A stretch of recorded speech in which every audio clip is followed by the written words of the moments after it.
What's going on, everybody? My name is Spects, and that's my co-host, Bryce. Hey, I'm Bryce, and that's my co-host, Spects. And this is Coffee with Spects.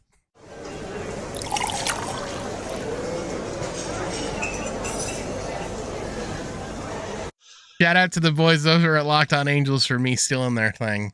I really don't know why. They're cool guys. I just wanted to steal their shtick for no particular reason. But it leads into the intro. Yeah, no. That was only slightly awkward. No, I mean, when you're copying somebody else, it never is quite 100% the same as just kind of doing things on your own. You know, I just wanted to try something different. You know, keep the spice alive in the relationship. You know. Yeah, well, I mean, somebody's got to work in a relationship, so Not me.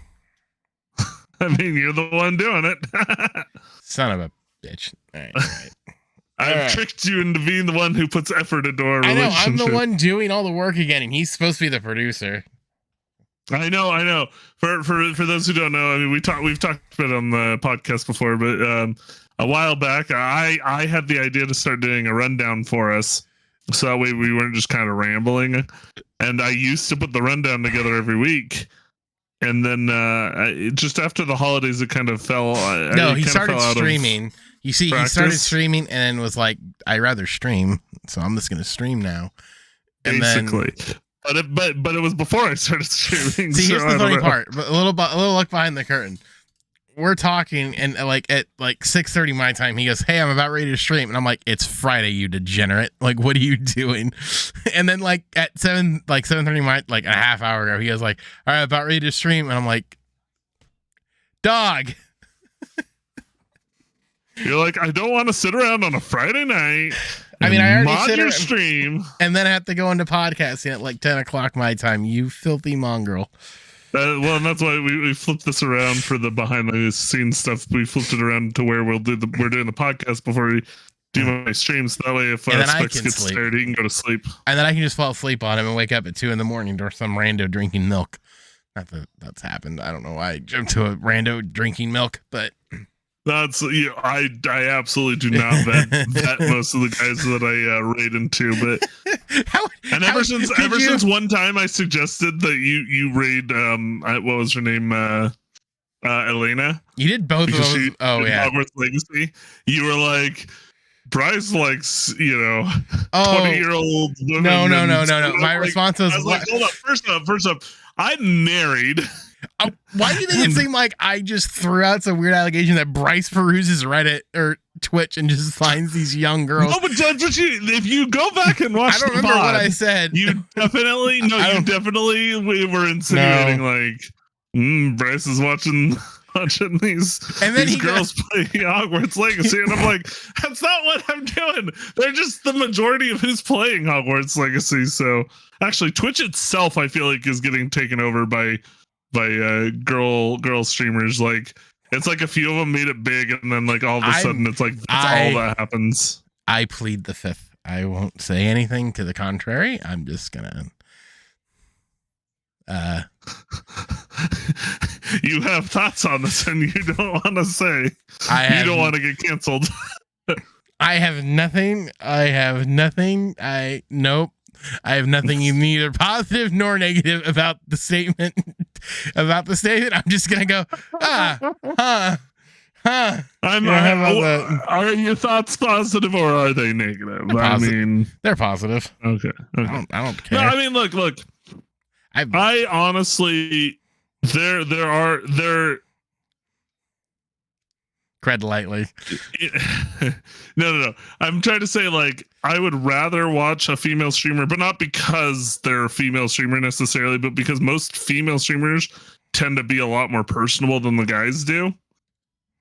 I will give you this much. I say this coming as a new streamer who hasn't yet really become as personable as I could be on stream. I will say this. What's funny is I do this is I'll be in the middle of combat and I'll have an ongoing conversation in my head and then realize I said none of it out loud. Oh yeah. And then look up at the camera and be like, oh, right. I mean, the thing was, when I first started making videos, I actually feel like it was a lot easier to have conversations because I could just kind of pre-plan the conversations. I can't do that as easily as streaming because it's like there's so like I'm not gonna sit there and for an hour and be like, so anyways, yeah, guys, today at work it was like blah blah blah blah blah. And I mean, I could, You could. but it's like there's so many conversations I have to plan. I just react to what's going on. Like I'll just make like I was making fun of the goblins, where it's like, goblins. They always look up towards humans. Yeah. I mean, you make better jokes on my stream than I do on yours. By the way, this is the blanket I'm wearing. That's an old one. Oh, I have Angel's throw blanket somewhere. I think it's in the living room. Do you know OBS does such a good job with the chroma key that I was able to just like lift that up and then bring it back down, and the chroma key was just like, yeah, you're green screened out the whole time. Shocking, it does its job correctly.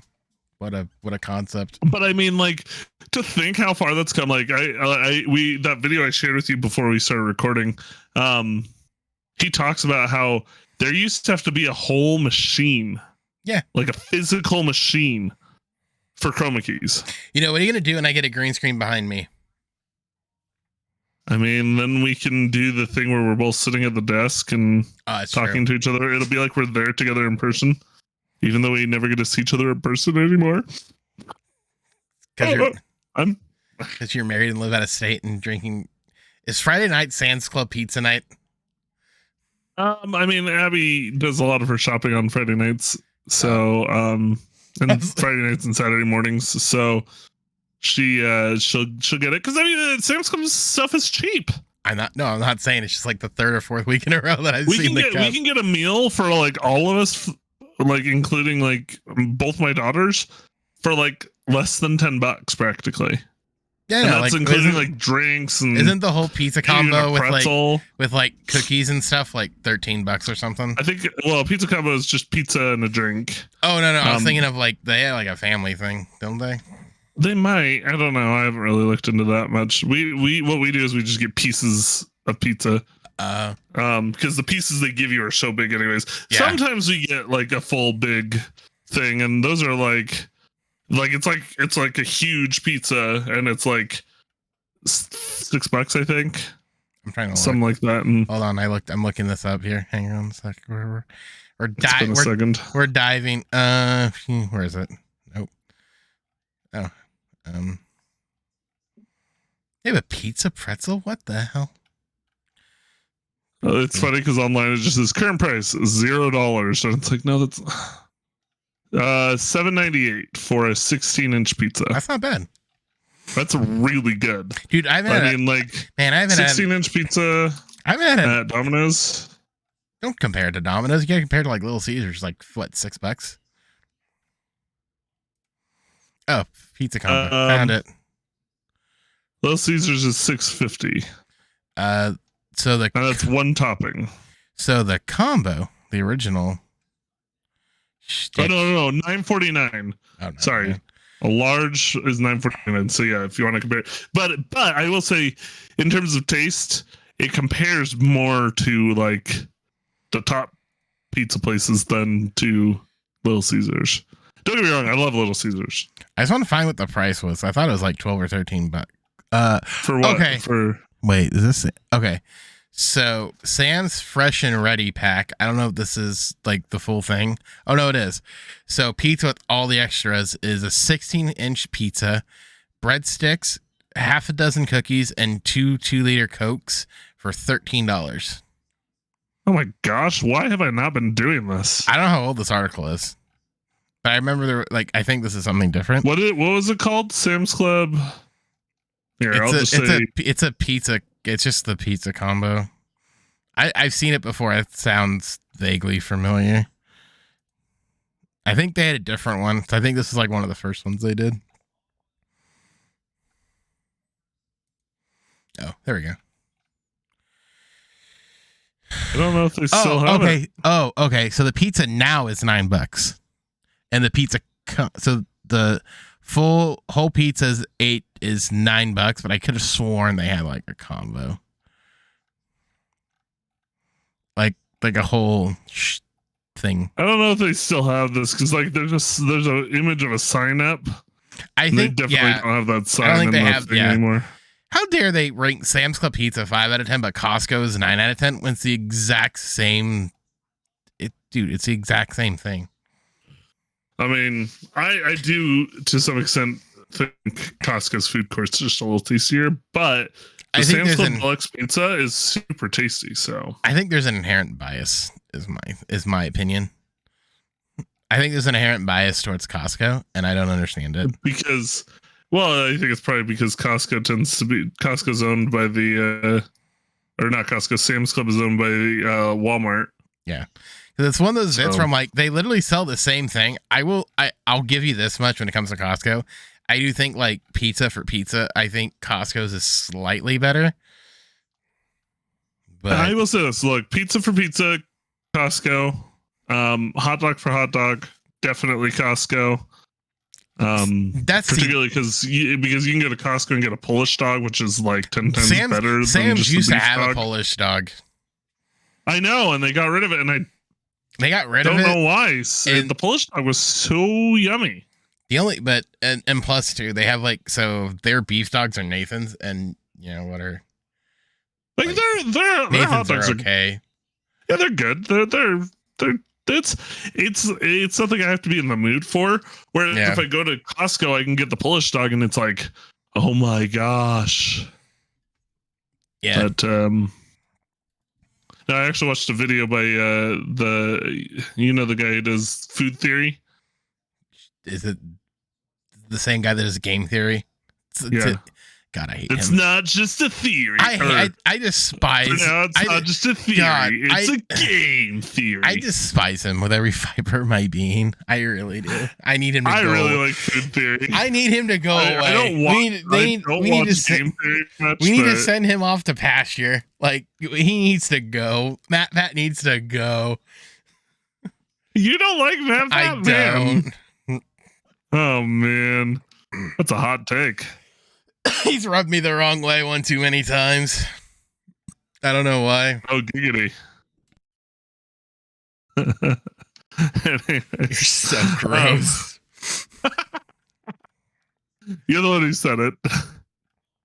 Listen, I just love how we're talking Sam's Club and Costco foods. Okay, all right. Anyways, enough of the food talk. How's it going over at Spects Gaming? I really want an icy now. I'm not gonna lie.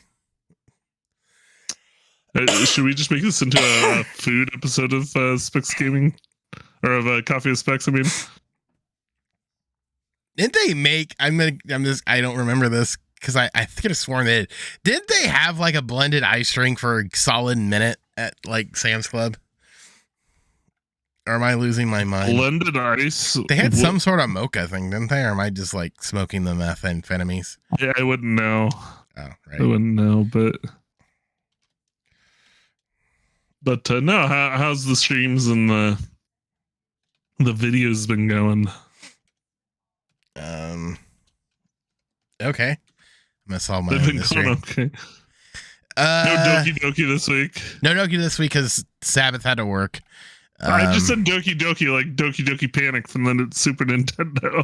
Oh, you said no Doki Doki this week, and I was like, oh yeah. Well, I know. You knew what I meant because I said Doki, but I said Doki Doki like it was Doki Doki Panic by accident. Yeah, so Sabbath had to worked late, so we couldn't do it. So I ended up playing. I played Far Cry.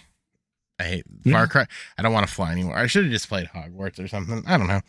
I've been playing a lot of things. I'm gonna do Terraria again tomorrow. Yes, and then I played Lost in Random again a little bit more. It's become that game looks like a fun game. I haven't been able to watch you too closely when you've played that, but it looks fun. Yeah, so that's I don't know that it would be necessarily my cup of tea. It's not really mine, but I'm just like, it looks interesting. I'm all for something a little bit different and stuff. So that's really it. And just waiting for the new show to come out and go from there. It's like another 3 flipping weeks. For me, the quality of an RPG depends completely on the quality of the story.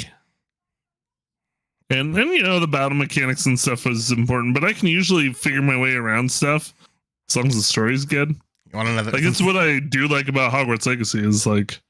Since I'm Since I'm spewing hot takes, do you wanna? I got another one for you.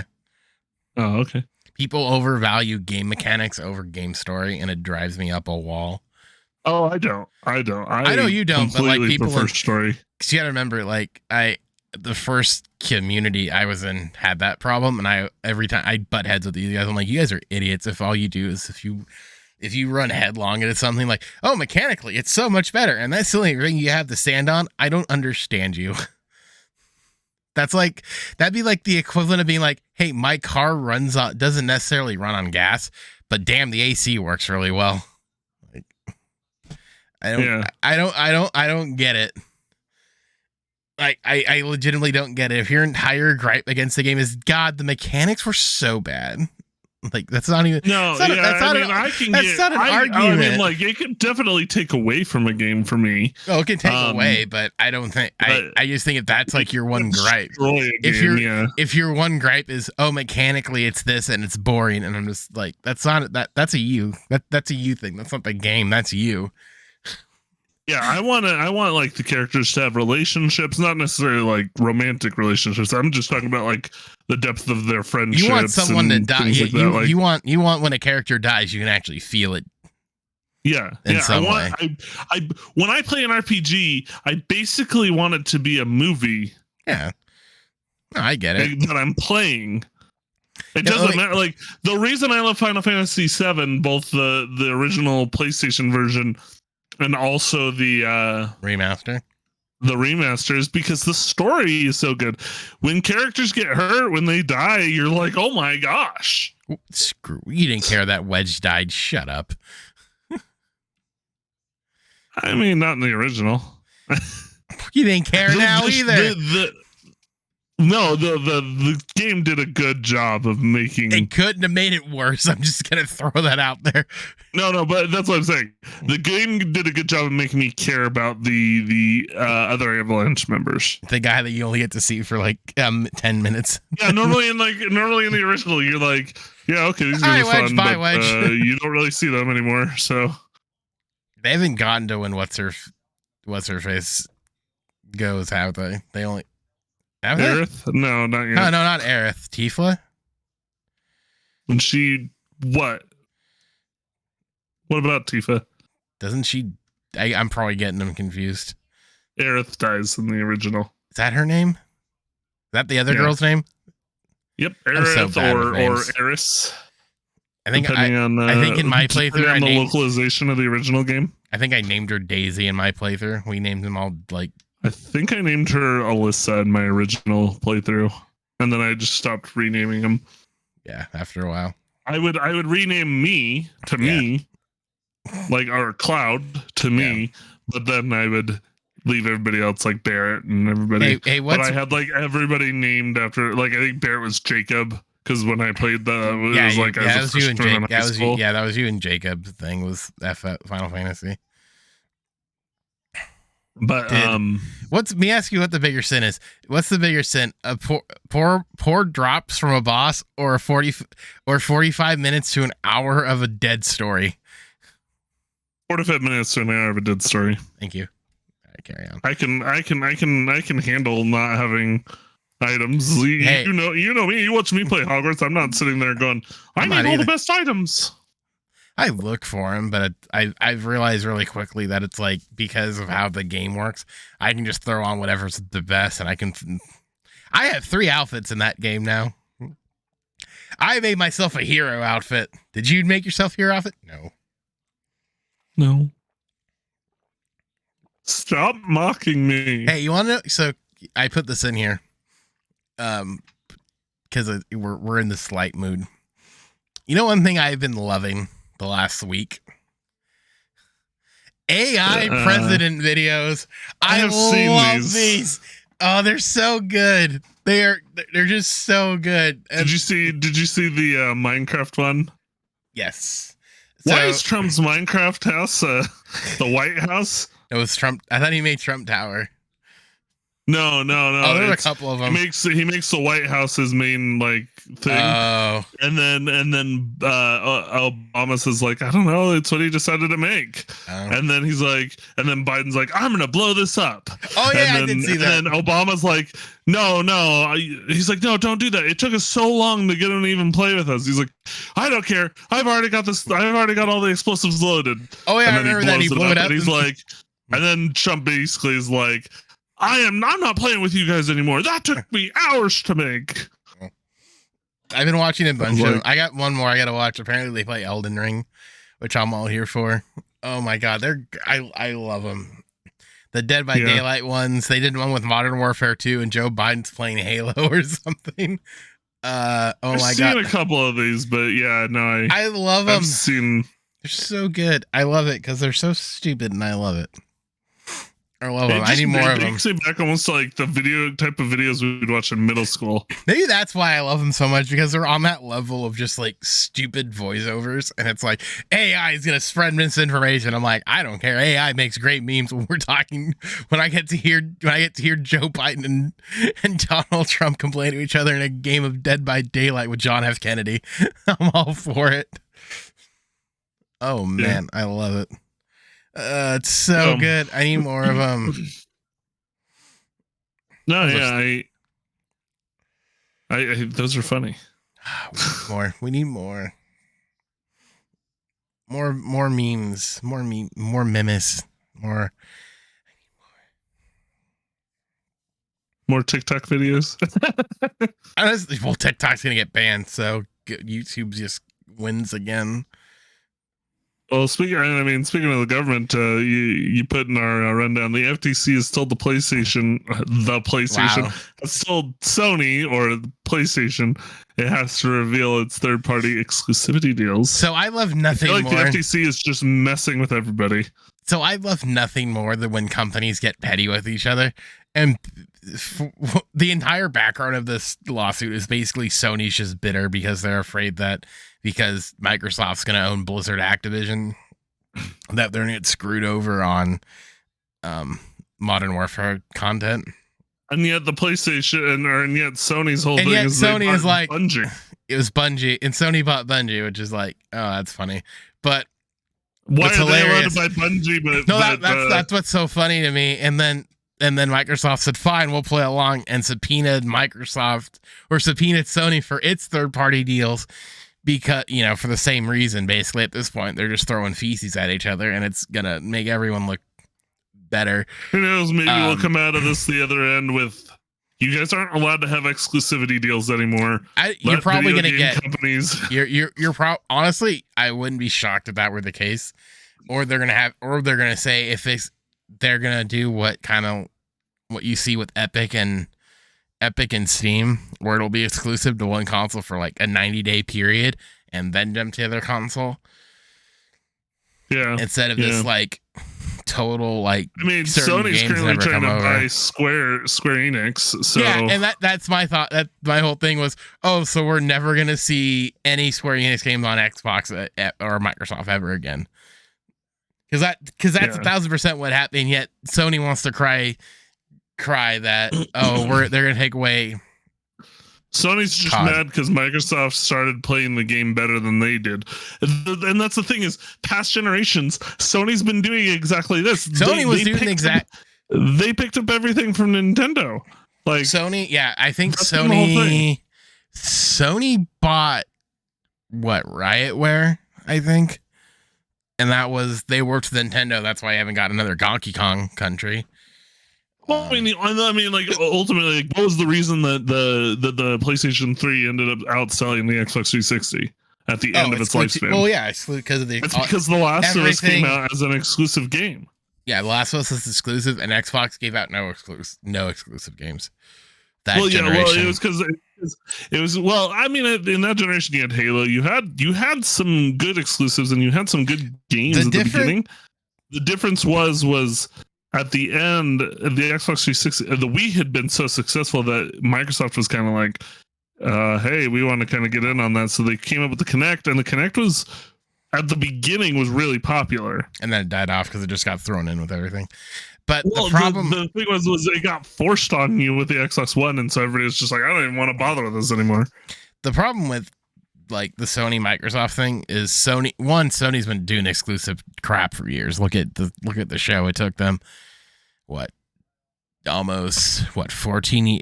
The last baseball game on the Xbox was 2K 2012, and they didn't get a game till last year or the year prior, 21. So almost 19 years without a game, a actual baseball sim on an Xbox console.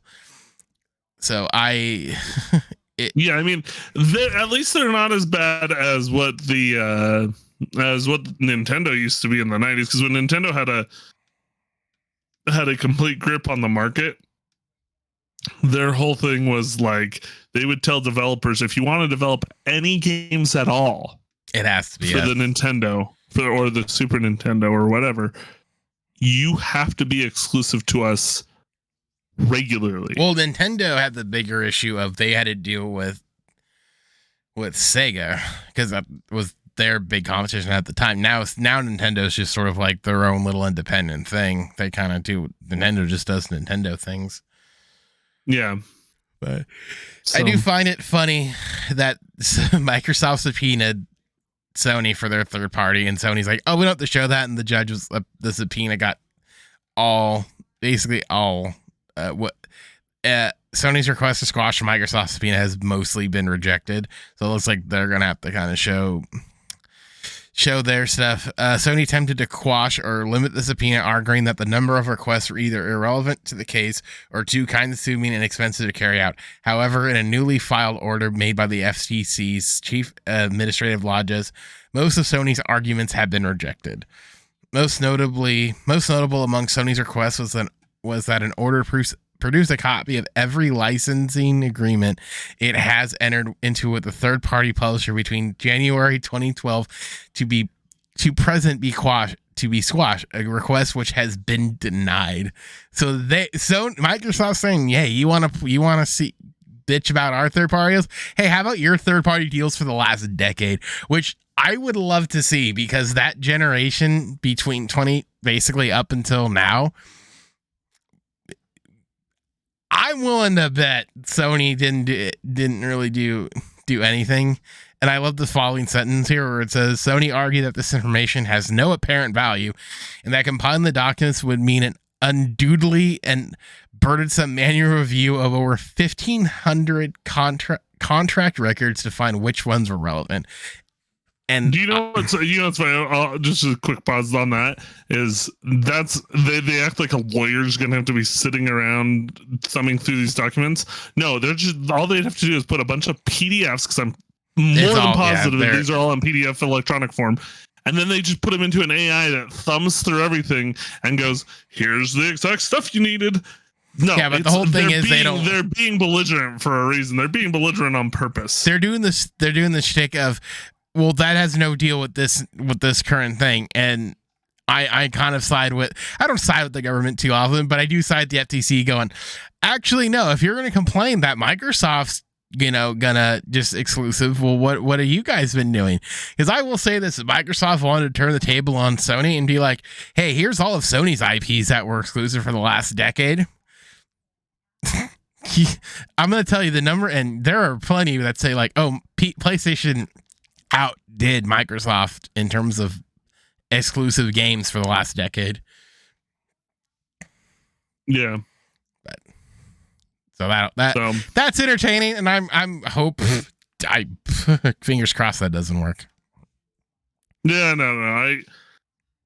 I just, Sony, Microsoft, Nintendo, they all bother me with their business practices. It's all at least anti-consumer, and I feel like Microsoft is maybe the closest to being pro-consumer, but barely. You're entering a spot where most people who have a PC don't care. Like you don't care a whole heck of a lot because it's on PC. We'll get on PC. Yeah, mostly because Sony's smart enough to be like, fine, you know what? Everything goes on the PC except for maybe Microsoft. Well, Microsoft does that. No. What I was saying is Sony, with a lot of their titles, is starting to go. They want allegedly we'll allow that to be on the PC. Allegedly, they're looking at getting like their own launcher similar to PlayStation or somewhere to Xbox. So realistically, you might not even need a PlayStation anymore. You could just have everything in your PC ready to go. I wouldn't mind that. Which I'm all for. This is I threw this in there mainly because I thought this was funny. You played Deep Rock Galactic, right? Yes, yeah, and not a ton, but enough. I'm just gonna read this title from PC Gamer for what it is, and you can tell me what your thoughts are. New Deep Rock Galactic spinoff is a vampire survivor style auto shooter with mining. Yeah. Any thoughts? All the thoughts now. Deep Rock Galactic's a fun time, so it could be fun. That's what a deep thought. I mean, look, Deep Rock Galactic. I think the fun thing about it is it's got a lot of personality. I got a lot of personality. I mean, isn't that what you kind of tell all the ladies? I got a good personality. No. All right, thanks, guys. See you next week. Sorry, had to be done. That's what I know. That's what I told Abby, and apparently it worked. I'd laugh so hard if there was just a ha, but there wasn't. All right, what? No, she's actually asleep right now. Oh, that's why she's prepared. Well, not just that, not so much that, because she and I will probably stay up a little later tonight watching some House and catching up on all our other shows and everything. So we also need to watch Book of Boba Fett apparently, because we never watched that, and Mandalorian season 3 is out. So no, yeah, Deep Rock Galactic spinoff. It doesn't surprise me because it was a pretty popular game there for a while. So like I said, it wasn't like my big thing. It was like something I did because I had a group of guys that I would play with that played it. And that's kind of how I play a lot of my games. Is do my friends play it? I'm glad you're a free radical thinker. Very. You're like I thought this would get a deeper thought out of you. I thought you'd be like, yeah, I put like 30, like 100 hours into Deep Rock Galactic. Let's see. Deep Rock Galactic. It's been so long. I think I don't even have it downloaded right now because it's one of the games that I. It's like my third favorite game. 6.5 hours. It's all my playtime. 6.5 hours. So. No, it used to be so we all played together and I was probably playing with them for like a few weeks straight, and then I don't know, it's just never something I was like, I have to get on. And like when my group of friends introduced me to Valheim, like that became, once I started my own solo playthrough, and I was motivated to because the initial aspects of the game seemed fun to me.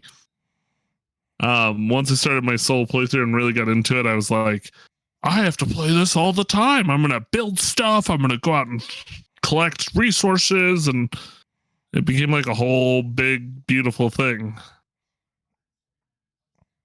So, no, but Deep Rock Galactic it's fun because it's got that first person shooter aspect to it, and kind of open ended, and you're kind of able to do what you want, and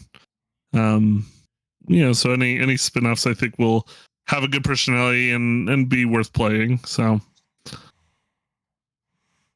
who doesn't love shooting vampires? Yeah. I mean, I do. Yeah. I mean, you're a dwarf, I think, so that's the whole thing. My favorite thing in that game, to be honest, is oh man, what was Rockin' Stone? You press a button and they just chant out Rockin' Stone. And there's just a bunch. It's funny.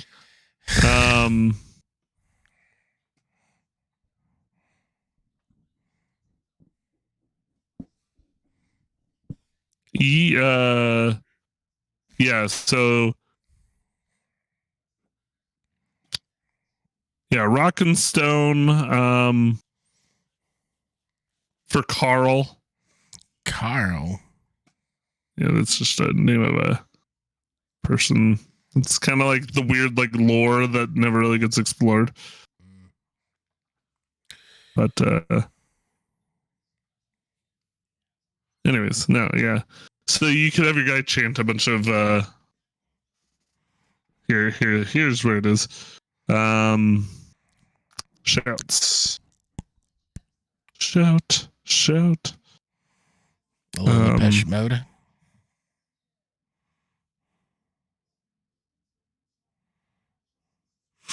Give you a little Depeche Mode. Ayo. Yeah, let's see. For Carl, rock and stone to the bone. Bottoms up, friends. Fortune and glory. Let's see. To Carl. To darkness. There's another one that I can't remember. Teamwork and beer will keep us together. Amen, brother. Hello, darkness, my old friend. Hey, I have that alert.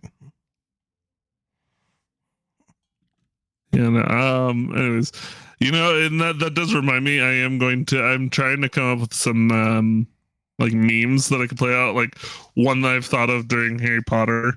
I don't know if you remember the scene in the Harry Potter movies where Snape comes up behind Ron and Harry and like, smacks him, pushes their head. Oh yeah. I'm just gonna play it like whenever I do something that's like bad, like if I ever die, I'm gonna have like the words over Snape say Hogwarts Legacy or Hogwarts Legacy enemy, and then I'm gonna put like me over Ron and Harry, and then like so I'm trying to get more personality into my what a weird segue.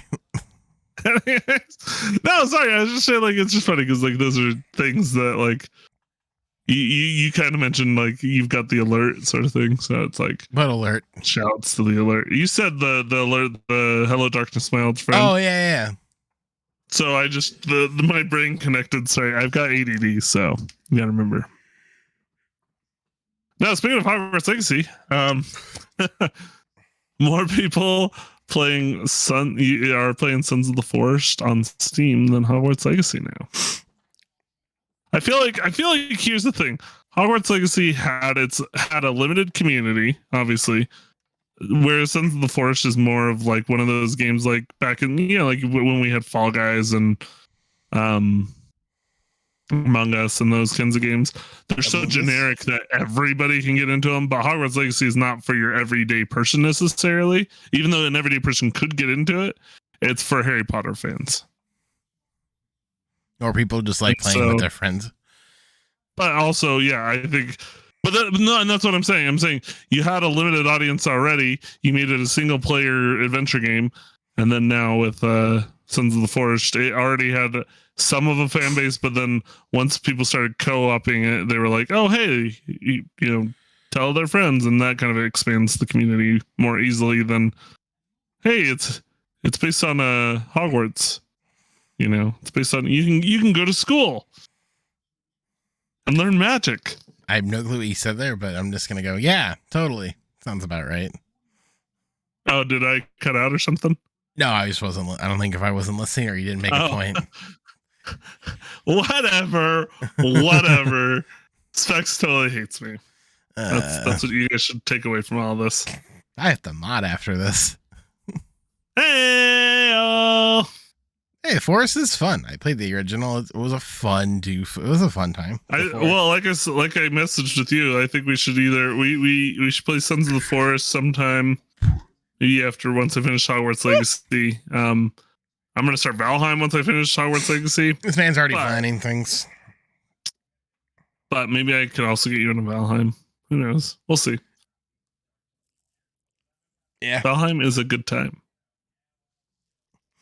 So many games. There's so many games, so little time. Mm-hmm. It looks like Dead Space 2 and 3 will be getting, or EA wants remakes for those two games. A lot of people like the Dead Space 1 remake, so I'm not entirely... What? EA wants your money? I don't think it's necessarily they want your money. I just think people like the remake a lot of Dead Space a lot. So yeah, why not? But what do you think EA's motivation really is?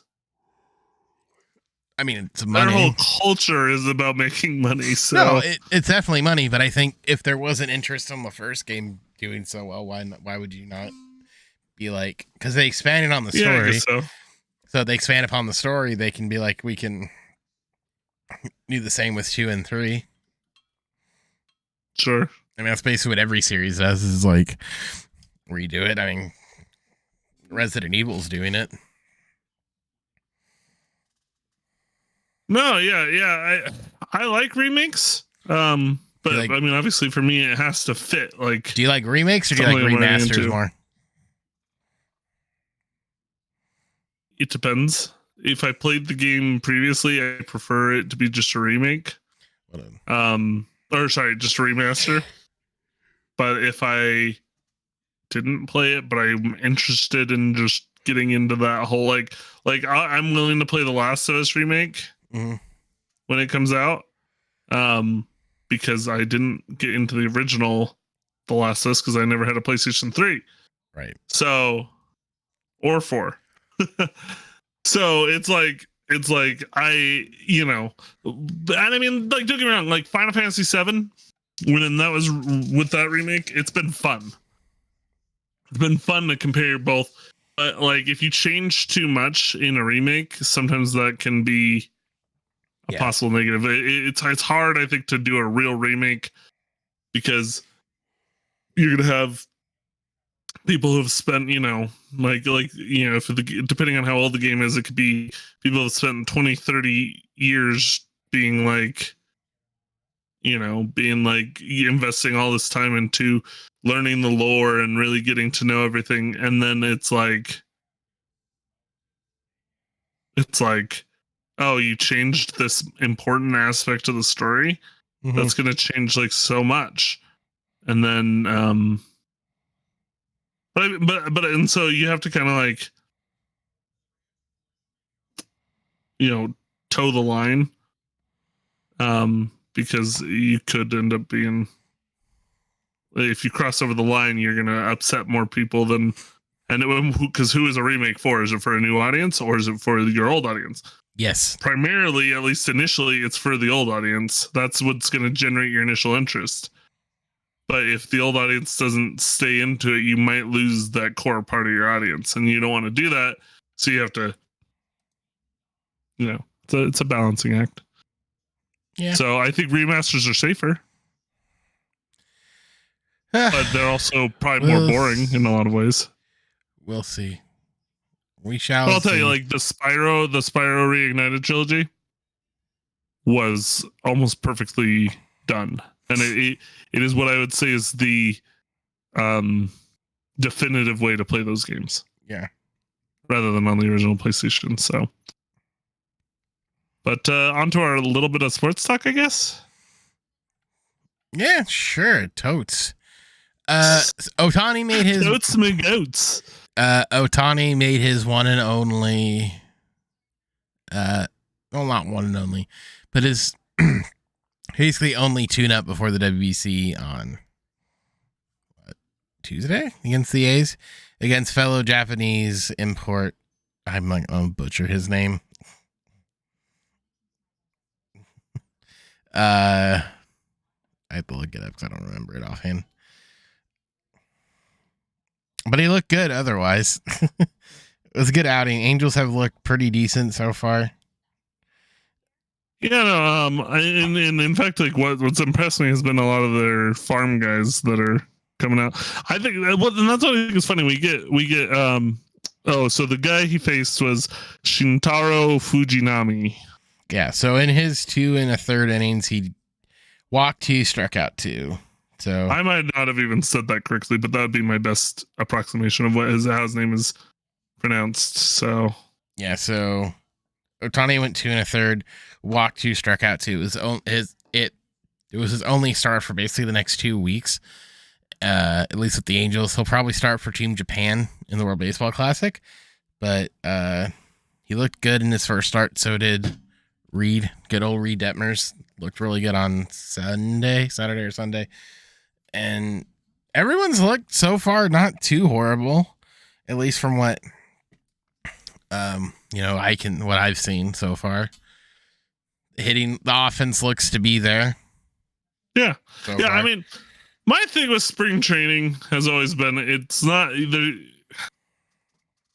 I think a lot of people often overanalyze the wins and losses of everything. I don't even care about wins and losses. To be fair, the Angels' wins and losses have actually been pretty good in terms of their record. But like in I remember in years past the Angels Facebook groups would get like so up in arms when we'd lose, and they'd be like, "Oh, this is such," and I'm like, why are we like? I remember in years past, like we would have like terrible spring trainings, and we advance. We'd go deep in the playoffs, kind of thing. Like 2009, I'm pretty sure we had a not great spring training, and then we went to the ALCS. Like, people overanalyze the spring training aspects. It's not for wins and losses. It's for guys to get tuned up, whether for the big league guys, and then it's for the minor league guys to get an opportunity to show the major league coaches where they're at. Yeah, I don't look into it a whole lot. I'm just sort of like, I'm kind of preaching to the choir here. I guess. Are they doing things to get ready? Like, are guys who are injured just getting their stuff in? None of this stuff really matters. It's just more like, are they gonna will they hit the ground running to get off to the right foot? More so. And I think that's the way like everyone looks at it. The lineup looks way better. It's way more deeper than like last year, which is good. But I'm ready to get hurt. That's all I've been talking about. Like, I'm actually legit excited to see how this full season goes, because I feel like we're not gonna have as much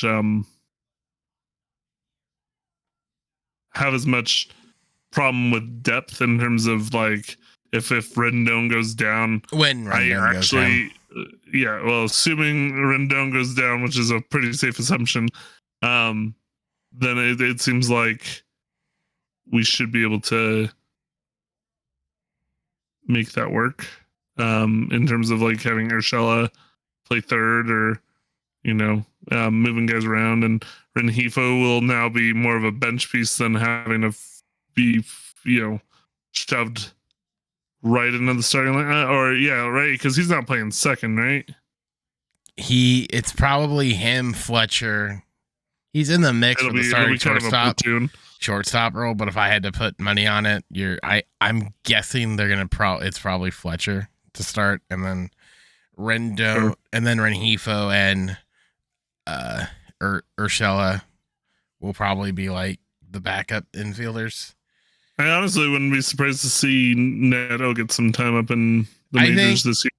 I have a lot of places I can go with my next piece of literature, but Zach Neto has impressed me. I think maybe that's why the Angels didn't get a shortstop, because they're like, this kid can hit, and if he can hit, and let's say a full year in the minors, could be up by next year, if not late this year. Could you imagine? Could you imagine either later this year or next year? Like, regardless of what happens with Ohtani, could you imagine, Ohapi and Neto being like paying off dividends and being like starters in the league for the next few years, and all of a sudden the Angels have these young talents where everybody's like, what you have with the Astros, where it's like it'd be nice all these guys that they developed, and then all of a sudden it's just a wave team. I mean, just a wave. Like, it wouldn't. And you only need 2 or 3 guys to do that. Yeah, you only, like, realistically, if you hit with, like, if Neto, like, take Adele out of it, like, if you hit it with Adele, Neto, and Ohabe, it's all you need. Yeah. Like, and I feel so bad for Adele. Like, I think Adele's just going to get traded at some point. I don't think he's going to fit in there, because I have this sinking feeling in the pit of my stomach that Adele is going to get traded for not a whole lot and do well. And then in 5 years' time, we're going to be talking about why did we ever trade Adele, because he's hitting 30 home runs and what's the whole RBIs see that's for a 285 average. See, that's the whole thing with him is like people who even I see it is I'm like, the dude can hit when everything's going. He's gonna hit. He'll hit for power and all this stuff. It's just a matter of can we give him the opportunity to do that? And it's one of those things where I think you and I have said too. It's like, you know, maybe right now it's leave him in AAA, let him feast on AAA pitching, get him confident again, let him work on all of it. So it's not like last year where it's like, oh God, we need Adele back out there. You know, where it's this year, it's like, we got Brett Phillips, who's a serviceable major leaguer who could do the job just fine. We can take the pressure off Moniak and Adele. There is always the possibility that Adele gets like a chance. You know, sometime this season. I'm sure he will. Because what are the odds? Yeah, because what are the odds? Like, oh, Ward gets hurt and goes on the DL. Probably fairly low. Ward gets hurt. Trout might get hurt. Yeah, like someone gets hurt and he has to come up so they can put Brett's starter. Like, and then all of a sudden it's not out of the realm of possibility. All of a sudden we're talking about like Adele playing, you know, whatever field because like nobody's expecting Adele to be a star outfielder. No, they're expecting him to be a good hitter. No, he doesn't have to be, because the whole thing of it is like what would you rather, and something like I stand by, it's like, what would you rather have, two guys in Moniak and Adele feast on pitching in AAA, get their confidence up so that if anything happens, these two guys are rip roaring ready to go. There's no like, oh, they're not to figure it out. No, they're good to go. Or would you rather up here struggle, like not be confident and have to rely on them like you did last year? You don't want to be in that spot. Like let them work on it. And if it gets them upset, more power to them. Because I'd rather have two guys who are upset, two former first-round picks, high first-round picks, one being a number one overall pick in Moniak, get that fire underneath them and be like, no, I want to prove that I am a starter. And for them, that I want them to have to get rid of one of these guys. Like, that's what you want. I honestly do wonder if this year we see Ward climb back up to where he was. Because, I mean, like, here's the thing. Like, a lot of people talk about how Ward was only, like, I saw a person on one of the Angels Facebook groups that I am in, was like, well, Ward was only good at the beginning of the year, and then he dropped off. And I was like, yeah, but he clearly dropped off because he got hurt. Yeah, and now he's had the whole offseason to get that neck better and to get his swing back. Neck, hurt his shoulder, like that's all that stuff hurts your swing. Oh, and then did you see Ward, the Angels not on a like he's not on this the coaching step, but he's like Trent Woodward. They're bringing him in as like a. Yeah, because he fixed Taylor Ward's swing. Consultant almost. Yeah, because he fixed Taylor Ward's swing and he helped Brett Phillips with his swing. So apparently, like, they think he works. So, I mean, he could end up being the hitting coach of the future. If he gets honestly, if what he does works and pays dividends for the guys, hey, I'm all for it. It's like they hired someone from Driveline. It's the same thing. Like, hey, if it works, let's go for it. I don't care. Whatever works. I don't give results are results, man. Yeah, no. Yeah. So you ready to be buttercuped this year? Because I mean, I really do feel like the Angels could do something this year. They're gonna hurt me. It's just a matter of when. I don't know. It really comes down to like how much regression are you gonna see from Seattle? Are the Rangers going to underimprove? Like, how much are the Rangers going to improve? Like, there's a lot of, like, weird, like, things that are going to, like, be at play.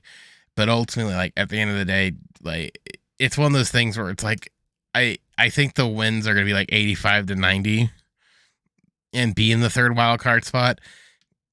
Because the whole, like, I look at it this way. I look at, like, the Mariners, who everyone's like, oh, the Mariners are going to be in a position to, like, go for a playoff spot. I'm like, I don't think so. And it's like, well, why? And I go, well, the Angels are better. 1. 2, I think there's going to be regression. A lot of the things that they tout being pitching, if you look at their analytics, there was a lot of luck. 4 out of their 5 starters going into this year had higher FIPS than ERA, which means they were getting lucky on certain, like there were more outcomes that were favorable towards them that were out of their control. So like I think most of them had FIPS in the 4s and their ERAs were like low to mid 3s, which is like, oh, if regression hits, it's gonna hit hard. So, and we both know what Jerry DiPoto loves to do. So I think regression will be there, and when Seattle ends up being a 500 team, and people wonder why, it's gonna be like, oh, because all these numbers were happening. Like you just happened to get, I don't want to say fluke, but like you bounce at the right time. It's one of those things where it's not that I don't think Seattle's bad. I'm just like, hey, Seattle overproduced well like last year because like the Angels got very, very hurt and they feasted. They did what they need to do. I don't think you're going to see that this year from them. I think their pitching's going to come back to earth. I think Julio's going to regress a smidge. I think a lot of these guys who overperformed will come back to earth, and it's just going to be a sort of thing. But we'll see. Like I said, I think 90 is about where they'll be, probably closer to 85. But they'll be in contention with their wild card spot. And like I said, there's plenty of reasons that I can go into to say, like, I think they have a shot. Yeah, I mean, the past 2 years, I would say, like, I always was like, okay, well, they definitely have a high upside. They always have. But the thing was like, I also knew that their bottom was like bad out of the playoffs, like a good amount. Did you? But this year, I'm heading into the year thinking, you know what, we could make something happen this year. Funny? We have the depth. It's like there's some stuff there that is reason to believe that the Eagles are going to make the playoffs this year. You know what's funny? Someone posted like the open day lineup last year, and it was like, damn, this lineup was horrid. Like you had Matt Duffy batting 4th, and then look at a spring training lineup from the day, and I'm like, God, what a difference a year makes when the middle of the order is more than likely gonna, like, the top 5 hitters in the order are gonna be Taylor Ward, Mike Trout, Shohei Ohtani, Anthony Rendon, Hunter Renfroe. Oh, by the way, hitting behind Hunter Renfroe 6th or 7th will probably be Jared Walsh. Yeah, and I don't think you can expect Jared Walsh to have the same year he had last year in terms of he's definitely going to come back to form a bit. So it's like, okay, that's your 6th hitter. Okay, your 7th and then hitter. You possibly have Renhefo your or 7th. Fletcher. Oh, yes, and then your 6, 7 hitters are going to be Brendan Jury and Jared Walsh.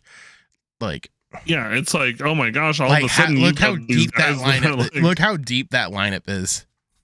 Yeah, and then when you do have guys filling in, it's Urshela, it's Gio Urshela, who we know what he can do. Like Luis Renhefo can do well. Like Fletcher will probably be starting, but it's like when your weakest spot is gonna be your 8, 9 guys, we'll take that instead of it being like, oh, everyone after the 4 hole. No.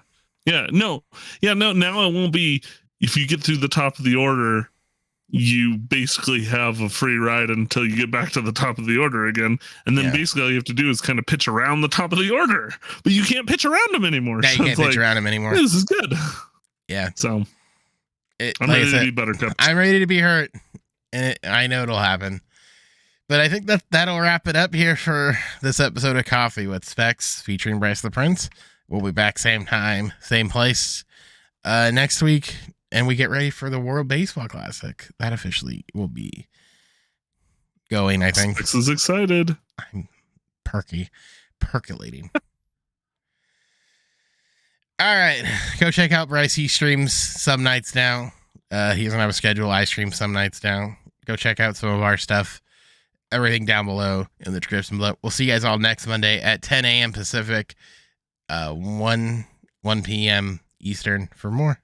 See you guys all next time. Bye, guys.